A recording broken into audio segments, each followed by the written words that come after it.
Hello' everyone, ইতিমধ্যে সমৰ্থ পৰ্টেলত সকলো ইউনিভাৰ্চিটি সকলো কলেজৰ মেৰিট লিষ্ট প্ৰকাশ পাইছে। বহুত ছাত্ৰ ছাত্ৰী অপেক্ষা কৰি আছিলে যে আমি সমৰ্থ পৰ্টেলৰ জৰিয়তে কেনেকৈ আমি মেৰিট লিষ্ট চাম। বহুত কলেজে আগতীয়াকৈ কি কৰিছিলে, মেৰিট লিষ্ট প্ৰকাশ কৰি দিছিলে, কিন্তু সমৰ্থ পৰ্টেলত কোনো ধৰণৰ মেৰিট লিষ্ট প্ৰকাশ কৰা নাছিলে। চ' তোমালোকে যোনটো কলেজত এডমিশ্যন কৰিম বুলি ভাবি আছা সেইটো কলেজৰ মেৰিট লিষ্ট চাবলৈ হ'লে তোমালোকে কি কৰিবা, নিজৰ সমৰ্থ পৰ্টেলৰ ID দি পাছৱৰ্ড দি কেনে তোমালোকে লগ ইন কৰিবা। লগ ইন কৰাৰ পিছত তোমালোকে এই যোনটো তোমালোকে 3D চাইছা, এই 3D তোমালোকে কি কৰিবা, ধুনীয়াকৈ ক্লিক কৰিবা। চ' ক্লিক কৰাৰ পিছত তোমালোকে অলপ তলত আহিবা। অলপ তলত অহাৰ পিছত তোমালোকে ইয়াৰ পৰা এই যোনটো তোমালোকে মেৰিট লিষ্ট অপশ্যন এটা আছে, এই মেৰিট লিষ্টত ধুনীয়াকৈ তোমালোকে ক্লিক কৰিবা। যেতিয়া ক্লিক কৰা এতিয়া তোমালোকে ইয়াৰ পৰা কিছুমান অপশ্যন তোমালোকে চাব পাৰিছে যে প্ৰথম ৰাউণ্ডত ইয়াতে ধুনীয়াকৈ লিখা আছে ফাৰ্ষ্ট ৰাউণ্ড। চ' ৰাউণ্ড 1 প্ৰথমে তোমালোকে কি কৰিবা, যোনটো কলেজত তোমালোকে এডমিশ্যন কৰিবা বা মেৰিট লিষ্ট চাব বিচাৰা সেইটো কলেজ কোনটো ইউনিভাৰ্চিটিৰ আণ্ডাৰত আছে। মই ফৰ এক্সাম্পল মই কি কৰিম, গুৱাহাটী ইউনিভাৰ্চিটিৰ এটা কলেজৰ মেৰিট লিষ্ট দেখুৱাম তোমালোকক। তাৰপিছত ছেকেণ্ড অপশ্যনত তোমালোকে যোনটো কলেজৰ তোমালোকে মেৰিট লিষ্ট চাব বিচাৰা সেই কলেজৰ নামটো ইয়াতে ধুনীয়াকৈ চাৰ্চ কৰিবা। চাৰ্চ কৰাৰ পিছত তোমালোকে কি হ'ল, ইয়াতে ধুনীয়াকৈ কিন্তু আহি গ'ল যে মেৰিট লিষ্ট গুৱাহাটী ইউনিভাৰ্চিটি আৰু লগতে তোমালোকৰ নৱশক্তি কলেজ। আৰু এইটো নৱশক্তি কলেজত অনলি বেচেলাৰ অফ আৰ্টছ আছে, অৰ্থাৎ BA2 আছে। চ' তোমালোকে এনেকৈ চাব পাৰিবা যোনটো কলেজত তোমালোকে এডমিশ্যন কৰিবা বা যোনটো কলেজৰ মেৰিট লিষ্ট চাব বিচৰা সেইটো কলেজত কি ডিপাৰ্টমেণ্ট আছে তোমালোকক ধুনীয়াকৈ এনেকৈ চাব পাৰিবা। চ' চোৱাৰ পিছত তোমালোকে এই যোনটো তোমালোকে গ্ৰীণ কালাৰ তোমালোকে চাব পাৰিছা যে মেৰিট লিষ্ট, এই মেৰিট লিষ্টত ধুনীয়াকৈ ক্লিক কৰিবা। ধুনীয়াকৈ ক্লিক কৰাৰ পিছত ইয়াতে ধুনীয়াকৈ লিখা আছে যে গুৱাহাটী ইউনিভাৰ্চিটি ৰাউণ্ড 1 আৰু নন CUT। চ' ইয়াতে ক্লাছ 12 বেছ মেৰিট লিষ্ট প্ৰকাশ কৰা হৈছে। আৰু এইটো তোমালোকক ৰেজিষ্ট্ৰেশ্যন নাম্বাৰ, এই যোনটো ৰেজিষ্ট্ৰেশ্যন নাম্বাৰ তোমালোকে চাব পাৰিছে এইটো হ'ল সমৰ্থ ৰেজিষ্ট্ৰেশ্যন নাম্বাৰ।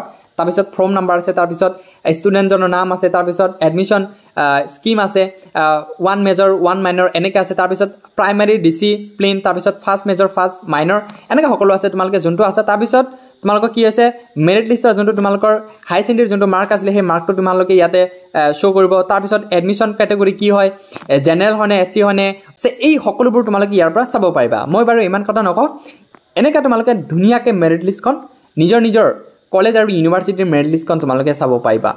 চ' আশা কৰোঁ তোমালোকৰ এই ভিডিঅ'টো খুবেই উপকৃত হৈছে। বাকী যদি এইটো ভিডিঅ'ত যদি অলপ কিবা জানিব লগা থাকে তেনেহ'লে নিশ্চয় কমেণ্ট বক্সত জনাবা।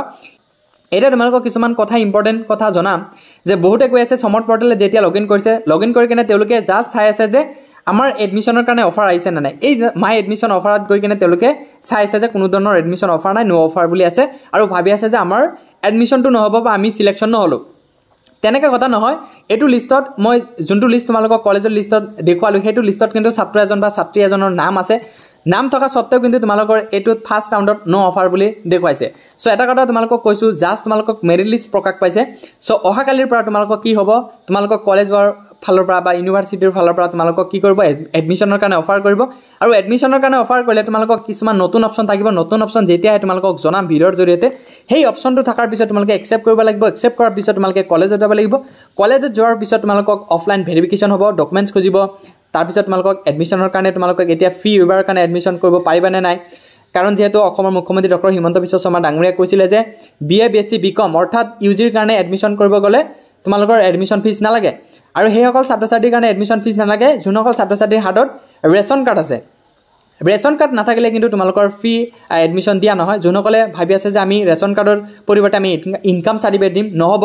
চ' হয়তো মই ডেছক্ৰিপশ্যনত ধুনীয়াকৈ এখন ভিডিঅ' দি থৈছোঁ যে কোনসকল ছাত্ৰ ছাত্ৰীয়ে ফ্ৰী ৱেইভাৰত তোমালোকে এডমিশ্যন কৰিব পাৰিবা, সেইটো ভিডিঅ' তোমালোকে চাই ল'বা। চ' ইমান এটা সৰু ভিডিঅ'টো ভাল লাগিলে চেনেলটো ছাবস্ক্ৰাইব কৰিবা, বেল আইকনটো অল কৰি দিবা, যাতে এনেকুৱা ইনফৰ্মেটিভ ভিডিঅ' তোমালোকে অতি সোনকালে পাই যোৱা। ধন্যবাদ।